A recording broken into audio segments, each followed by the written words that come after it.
Service in Fort Worth has issued a severe thunderstorm warning for southwestern Rockwall County in north-central Texas, northwestern Kaufman County in north-central Texas, east central Dallas County in north-central Texas, until 6 p.m. Central Daylight Time.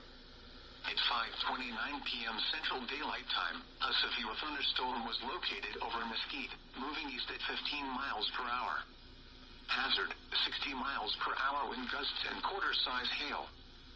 Source, radar indicated. Impact, hail damage to vehicles is expected.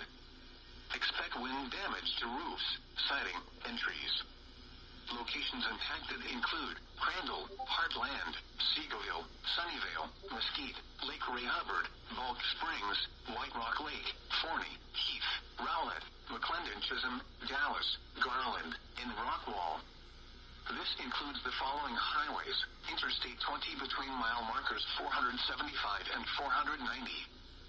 Interstate 30 between mile markers 50 and 66. Interstate 45 near mile marker 278. For your protection, get inside a sturdy structure and stay away from windows.